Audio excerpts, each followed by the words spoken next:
बिस्मिल्लाहिर्रहमानिर्रहीम। ये 10th chemistry chapter number 10 lecture number 3 आज स्टार्ट करेंगे। आज हम जो पढ़ेंगे वो है ब्रोंस्टल-लैबोरी कॉन्सेप्ट इन 1923 में इसने यानी कि डिलीवर किया था। इसके अंदर हम एसिड एंड बेस को स्टडी करेंगे, साथ इसकी हम लिमिटेशन को भी स्टडी करेंगे।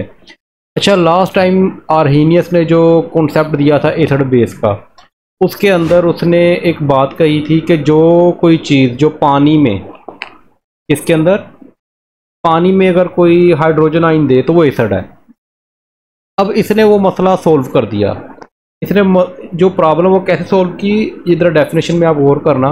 इसने कहा N acid is a substance. ये सब्सटेंस होता है, मॉलिक्यूल या आयन हो सकता है, या मॉलिक्यूल भी हो सकता है या आयन भी हो सकता है। वो क्या करेगा, डेट कैन डोनेट, वो डोनेट करेगा, that can donate a proton to an other substance. अब देखो उसने यहाँ पे क्या बात की, उसने कहा कि ये प्रोटॉन डोनेट करेगा, लेकिन उसने ये कहा कि वाटर को, या वाटर के अंदर। आर्हीनियस ने क्या कहा था कि वाटर के अंदर अगर कोई चीज़ वाटर के अंदर प्रोटॉन दे या हाइड्रोजन आयन दे वो एसिड था। लेकिन यहाँ ब्रोंस्टल-लैबोरी ने क्या कहा, उसने कहा एसिड क्या है, एक सब्सटेंस है, मॉलिक्यूल या आयन जो क्या करता है, प्रोटॉन डोनेट करता है किसके अंदर, एन अदर सब्सटेंस। अब एन अदर के अंदर वाटर भी हो सकता है, वाटर के अलावा कोई भी हो सकता है, यानी कि उसके अंदर आपका अमोनिया भी आ सकती है, गैस भी आ सकती है, लिक्विड भी आ सकती है, सॉलिड का भी कोई हो सकते हैं चांसेस। तो यानी किसी भी दूसरे सब्सटेंस में अगर कोई सब्सटेंस क्या करे, हाइड्रोजन आयन दे, प्रोटॉन दे, हाइड्रोजन आयन को उसने क्या नाम दिया, प्रोटॉन दे, तो वो क्या है हमारा एसिड। अब देखो यहाँ से वो प्रॉब्लम सोल्व हो गया हमारा वाटर वाला।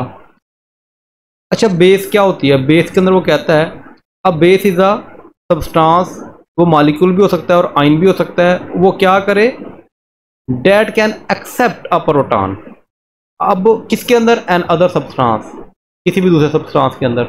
यानी कि अगर कोई सब्सटेंस को प्रोटॉन दे तो वो एसिड, अगर कोई सब्सटेंस प्रोटॉन को एक्सेप्ट करे तो वो क्या है, बेस है। तो ये डेफिनेशन है, छोटी सी डेफिनेशन है, लेकिन बस इसके अंदर आपने आर्हीनियस से कंपेयर करना है। आर्हीनियस में प्रॉब्लम आ रही थी वाटर की। वो कहता था कोई भी चीज़ जो वाटर में दे और वो हाइड्रोजन आयन दे तो वो एसिड है, OH आयन दे वो बेस है। यहाँ पे ये कहता है कि किसी भी सब्सटेंस के अंदर अगर वो प्रोटॉन या हाइड्रोजन आयन देता है तो वो एसिड है। अगर वो कबूल कर लेता है कोई सब्सटेंस तो वो क्या है, बेस है। अच्छा, अब हम इसको एग्जाम्पल्स के थ्रू देखते हैं, उससे आपको ज़्यादा समझ आ जाएगी। ब्रोंस्टल-लैबोरी एसिड। अच्छा, इसके अंदर पहली एग्जांपल देखो, HCl अमोनिया से रिएक्ट करता है। ये फॉरवर्ड रिएक्शन और रिवर्स रिएक्शन होता है, ये रिवर्सिबल रिएक्शन है। अच्छा, अब यहाँ पे देखो HCl था, अमोनिया से रिएक्ट किया NH3 के साथ, तो क्या बना, NH4+1 बन गया और Cl नेगेटिव बन गया। अब आप बताओ कि यहाँ पे Cl के पास हाइड्रोजन है, यहाँ पे मौजूद है, यहाँ पे Cl के पास हाइड्रोजन मौजूद है, और यहाँ पे Cl के पास प्रोडक्ट में Cl नेगेटिव के पास हाइड्रोजन। इसका मतलब इस Cl ने अपना हाइड्रोजन दे दिया, इस मॉलिक्यूल में से हाइड्रोजन निकल गया। ठीक है, इस मॉलिक्यूल में क्या हुआ कि जो हाइड्रोजन था, और इसने किसको दिया, यहाँ पे हाइड्रोजन कितने, अमोनिया के पास 3 है, लेकिन जब प्रोडक्ट बना NH4 तो इसका मतलब इस अमोनिया ने वो एक्सेप्ट किया। तो देने वाला प्रोटॉन क्या होता है, एसिड, और लेने वाला बेस। तो यही बात नहीं वो कह रहा, एसिड क्या है कि जो प्रोटॉन डोनेट करता है। ये हमारा एक सब्सटेंस था। अब गौर करो बातों पे, ये हमारा क्या था, सब्सटेंस, और ये सब्सटेंस क्या कर रहा है, प्रोटॉन डोनेट कर रहा है। किसको कर रहा है, वाटर को कर रहा है, किसको कर रहा है, अमोनिया को कर रहा है। तो इसका मतलब ये गैस होती है अमोनिया। ठीक है, तो इसका लिक्विड फॉर्म में भी होती है, यानी कूल टेम्परेचर के ऊपर। तो कोई भी सब्सटेंस किसी दूसरे सब्सटेंस को, वो वाटर वाली जो आर्हीनियस की कंडीशन थी वो यहाँ पे उसने सोल्व कर दी, वो लिमिटेशन भी यहाँ पे ख़त्म हो गई। वहाँ पे अमोनिया को डिस्क्राइब नहीं कर सकते थे कि अमोनिया एसिड है कि बेस है। अब यहाँ पे हमें पता चल रहा है कि अमोनिया प्रोटॉन कबूल कर रही है, एक्सेप्ट कर रही है, तो इस लिहाज से अमोनिया क्या है, बेस। अब देखो ना, वो प्रॉब्लम जो था पीछे, लिमिटेशन थी आर्हीनियस की, वो यहाँ पे कवर हो गई। अगर सिंपल देखें, जो प्रोटॉन डोनेट करता है, जो प्रोटॉन वो एसिड होता है, और जो एक्सेप्ट करता है वो बेस होता है। वो यहाँ से आपको आइडिया हो जाएगा। यहाँ तक क्लियर होगी बात। सेकंड एग्जांपल देखते हैं। अब आप बताएं, ये फॉरवर्ड रिएक्शन भी है और रिवर्सिबल भी है, यानी रिवर्सिबल रिएक्शन है। अब आप बताओ HCl और वाटर, HCl के पास हाइड्रोजन है, कितने हैं? एक। अब कितने रह गए प्रोडक्ट में जाके? कोई भी नहीं है उसके पास, Cl नेगेटिव के पास। तो इनमें से दोनों में से एसिड कौन सा है, HCl के वाटर? क्यों एसिड HCl? गुड, शाबाश। क्या डोनेट किया है इसने? क्या किया इसने डोनेट? प्रोटॉन डोनेट किया। किसको किया? वाटर को। ठीक है। अब वाटर प्रोटॉन कबूल कर रहा है, एक्सेप्ट कर रहा है, तो वाटर क्या हो गया? बेस।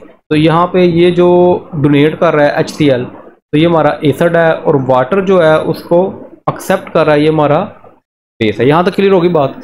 अब तुम देखते हैं रिएक्टेंट से प्रोडक्ट की तरफ। अगर हम रिवर्स रिएक्शन देखें तो रिवर्स में देखो कि H3O पॉजिटिव, पहले हाइड्रोजन के पास 2 हाइड्रोजन थे, अब कितने हो गए? 3। तो इसका मतलब इसने एक्सेप्ट किया, इसलिए बेस है।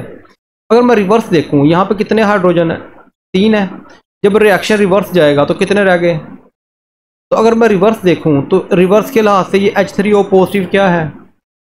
एसिड है। तो यहाँ पे हमारे पास देखें कि जो हमारा H3O है, इसके अंदर 3 हाइड्रोजन थे, इसने अपना एक हाइड्रोजन किसको दे दिया? Cl नेगेटिव को। तो Cl नेगेटिव जो है ये H3O पॉजिटिव से प्रोटॉन एक्सेप्ट कर रहा है।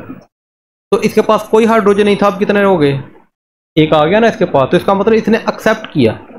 तो इसके लिहाज से ये देने वाला है, डोनेट करने वाला हाइड्रोजन, तो ये हमारा एसिड है, और ये एक्सेप्ट करने वाला है, ये हमारा बेस है। लेकिन इसको हम स्पेशल नाम देते हैं कॉन्जुगेट एसिड, और इसको हम क्या नाम देते हैं? Conjugate base. अच्छा, ये बोर्ड में ना एक डेफिनेशन आ जाती है अक्सर कि कॉन्जुगेट एसिड क्या होता है, कॉन्जुगेट बेस क्या होता है। अब इस डेफिनेशन को मोस्टली बच्चे जो हैं वो रटा लगाते हैं, लेकिन मैं आपको कॉन्सेप्चुअल थोड़ा समझा देता हूँ, उसको याद करना आसान हो जाएगी। अच्छा, कॉन्जुगेट एसिड को पहले सोचो कि ये H3O पॉजिटिव किधर से बना है? HCl की वजह से बना है कि H2O की वजह से बना है? गुड, शाबाश। ये किसकी वजह से बना है? H2O की वजह से बना है। किसकी वजह से बना है ये? अब H2O कन्वर्ट हो गया किसके अंदर? H3O पॉजिटिव के अंदर। तो H2O ने क्या किया कि वो H3O पॉजिटिव बन गया? H2O असल में है क्या? बेस। तो क्या होगा? Conjugate acid is a species. ये डेफिनेशन की मैं आपको बताने लगा हूं, उसको इसी तरह ही आपने याद करना है। कॉन्जुगेट एसिड यानी ये वाला जो होता है कॉन्जुगेट एसिड, ये एक स्पीशी है। और ये बनती कैसे? इट इज फॉर्म्ड, कैसे बनती है? When a base accept a proton. ये देखो ना, H2O पॉजिटिव है, H2O वाटर है, ये क्या करता है? HCl से क्या करता है? प्रोटॉन। अच्छा, ये जो बेस होता है H2O, ये क्या करता है? HCl से प्रोटॉन एक्सेप्ट करता है, और एक्सेप्ट करके क्या बना देता है? Conjugate acid. यही असल में इसकी डेफिनेशन है। Conjugate is the species in which is formed by accepting a proton, by the accepting a proton. और वो प्रोटॉन कौन एक्सेप्ट कर रहा है? Base, by base. यही लिखा होगा आगे डेफिनेशन के अंदर कि क्या होता है कि कॉन्जुगेट एसिड एक स्पीशी है जो कि बनती है, विच इज फॉर्म्ड। कैसे बनती है? By accepting a proton. और वो प्रोटॉन कौन एक्सेप्ट कर रहा है? बेस। Base accept proton. इसी तरह अगर मैं Cl नेगेटिव, कॉन्जुगेट बेस कैसे बनती है कि अ स्पीशी विच इज फॉर्म्ड, कैसे फॉर्म होती है? डोनेटिंग अ प्रोटॉन। और वो डोनेट कौन करता है? Acid. Donating a proton by N acid, यानी कि जब कोई एसिड अपना प्रोटॉन दे देता है तो देने के बाद क्या बनाता है? कॉन्जुगेट बेस बनाता है। तो ये डेफिनेशन आप जब इस तरह याद करोगे तो आपको इजीली याद हो जाएगी। यहाँ तो कोई क्वेश्चन? अच्छा, अब डेफिनेशन देख लेते हैं इसकी। कॉन्जुगेट एसिड क्या होता है? कॉन्जुगेट एसिड सिंपल है, अब सारी बातें वही। Is conjugate acid is an a species, एक स्पीशी है, यानी कि एक आपका पॉजिटिव नेगेटिव आइन होगा, फॉर्म्ड, जो कि बनता है। कैसे बनता है? मैंने बताया था ना, एक्सेप्ट करता है। क्या चीज एक्सेप्ट करता है? प्रोटॉन। और वो करता कौन है? Bye a base. बेस जब एक प्रोटॉन एक्सेप्ट करती है तो क्या बनाती है? Conjugate acid. और कॉन्जुगेट बेस कैसे बनता है? जब कोई स्पीशी क्या करती है? प्रोटॉन डोनेट करते हैं, यानी एसिड और वो डोनेट करता कौन है? एसिड डोनेट करता है। जब एसिड अपना प्रोटॉन डोनेट कर देगा तो वो क्या बना देगा? कॉन्जुगेट बेस बना देगा। आपने डेफिनेशन लिखनी है, साथ वो जो एग्जांपल है लास्ट वाली वो लाजमी देनी है, तभी ये क्वेश्चन पूरा होगा। बोर्ड में शॉर्ट क्वेश्चन आ जाता है ये। अच्छा, लास्ट में आ गया हमारा एम्फोटेरिक। एम्फोटेरिक क्या होता है? अच्छा पहले इसको समझ लो, मैं आपको पहले रिएक्शन करवाता हूँ, आपको समझना आसान है। ये एसिटिक एसिड है CH3COOH और वाटर से रिएक्ट करता है। ये फॉरवर्ड और रिवर्स रिएक्शन आता है, रिवर्सिबल रिएक्शन है। अब ये वाला जो प्रोटॉन है, ये मेरे ख्याल से आपको इजीली समझ आ रही होगी। ये वाला प्रोटॉन हाइड्रोजन, ये क्या करता है? ये एसिटिक एसिड किसको देता है? वाटर को। जब ये वाटर को देगा तो ये क्या बन जाएगा? एसिटिक एसिड, क्योंकि प्रोटॉन डोनेट कर रहा है तो ये हमारा क्या कहलाएगा? एसिड। गुड। और जो वाटर एक्सेप्ट कर रहा है ये कहलाएगा बेस। यहाँ तो कोई आसान तो नहीं है बात। अच्छा, अब यहाँ से हमें अंदाजा हो रहा है कि ये जब प्रोटॉन देगा तो H3O पॉजिटिव बन गया और ये CH3CO नेगेटिव बन गया। अच्छा, अब एक और एग्जांपल देखते हैं। दोनों एग्जांपल आपने लाजमी देनी है एम्फोटेरिक के अंदर, वाटर और अमोनिया के साथ रिएक्शन। अब देखो वाटर के अंदर ये NH3 है और ये NH4 बन गया, तो इसका मतलब 3 से कितने हाइड्रोजन हो गए? इसका मतलब इसने हाइड्रोजन कहाँ से लिया? वाटर से। एक हाइड्रोजन ले लिया ना उससे। जब वो एक प्रोटॉन ले लेगा उससे, एक प्रोटॉन अमोनिया किसे लेगा? वाटर से, तो देने वाला क्या है? एसिड। इस यहाँ पे वाटर क्या बन गया? एसिड। और जो एक्सेप्ट करता है प्रोटॉन को वो क्या है? बेस है। यहाँ तक समझ आ रही बात की? तो अब आप गौर करो, अब देखो वाटर H2O था, एक हाइड्रोजन उसने इसको दे दिया, तो यहाँ पे क्या रह गया? हाइड्रोक्साइड आई नहीं रह गया, OH-1। अब आप गौर करो कि यहाँ पे अमोनिया के साथ जो वाटर एक्ट करता है तो वो क्या है? एज आ एसिड रिएक्ट कर रहा है। और जब एसिटिक एसिड के साथ रिएक्ट करता है तो एज आ, इसका मतलब वाटर जो है वो एसिड के तौर पे भी रिएक्ट कर रहा है और बेस के तौर पे भी रिएक्ट कर रहा है। तो ऐसा कोई भी स्पीशी, ऐसा कोई भी कंपाउंड जब वो एसिड के तौर पे भी रिएक्ट करे और एज वेल एज बेस के तौर पे भी रिएक्ट करे, दोनों तरह का बिहेव करे, एसिड के तौर पे भी और बेस के तौर पे भी रिएक्ट करे, उसको हम क्या नाम देते हैं? एम्फोटेरिक। यही इसकी डेफिनेशन है। दोनों एग्जांपल आपको देनी पड़ेंगे। Such a substance that can behave as an acid, कि वो एसिड के तौर पे भी रिएक्ट करता है, as well as a base, is called the amphoteric. जब वो एसिड से रिएक्ट करेगा वाटर तो वो बेस बन जाएगा, और जब वो बेस से रिएक्ट करेगा तो वाटर क्या बन जाएगा? एसिड बन जाएगा। इसको हम क्या नाम देते हैं? एम्फोटेरिक का नाम देते हैं। यहाँ तो कोई क्वेश्चन? अच्छा, जब आपको बोर्ड में क्वेश्चन आए ना ब्रोंस्टेड लवोरी, ये लॉन्ग बहुत दफा आया हुआ है, बहुत इंपॉर्टेंट है, तो ये सारी बातें आपने लिख देनी है। उसकी डेफिनेशन एसिड बेस की, उसके साथ आपने लिखनी है क्या कहते हैं कॉन्जुगेट बेस की डेफिनेशन विद एग्जांपल, और एग्जांपल कोई नहीं छोड़नी, एग्जांपल सारी लिखनी है, और एम्फोटेरिक की डेफिनेशन विद एग्जांपल, और आखिर पे आपने लिमिटेशन भी बतानी है लॉन्ग क्वेश्चन के अंदर। अच्छा, लिमिटेशन का मैंने आपको आइडिया दे दिया था। लिमिटेशन क्या होती है?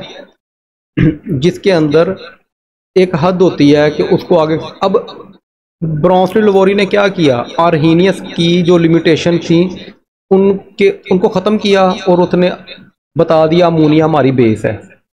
लेकिन अभी भी इसकी भी कुछ लिमिटेशन है। इसने क्या कहा कि बहुत सारे ऐसे होते हैं कंपाउंड जो प्रोटॉन नहीं दे सकते, लेकिन फिर भी वो एसिड होते हैं। इसकी एग्जांपल देखो, SO3 इसके पास हाइड्रोजन है कोई नहीं, तो क्या ये प्रोटॉन दे सकता है? लेकिन ये एसिड है। जब हम प्रैक्टिकल करते हैं तो ये क्या होता है? एसिड। तो इसका मतलब यहाँ पे ब्रोंस्टेड लवोरी का कॉन्सेप्ट क्या हो गया? बाउंड हो गया, लिमिटेड हो गया, कि वो इन कंपाउंड को एक्सप्लेन करने में नाकाम हो गया। तो ये उसकी क्या है? लिमिटेशन। दूसरी एग्जांपल देखो, बेस के लिहाज से कैल्शियम ऑक्साइड, ये प्रोटॉन एक्सेप्ट नहीं करता, लेकिन असल में ये हमारे पास क्या है? Behave as a base. जब हमने प्रैक्टिकल किया लिटमस पेपर के जरिए तो पता चला कि ये किस तरह बिहेव कर रहा है? एज अ बेस कर रहा है। तो ये दो एग्जांपल आपने लिमिटेशन में लाजमी बतानी है। ये बोर्ड के लिहाज से लॉन्ग क्वेश्चन बहुत दफा आया हुआ है, इसको बहुत ही अच्छे तरीके से आपने करना है। ठीक है बेटा।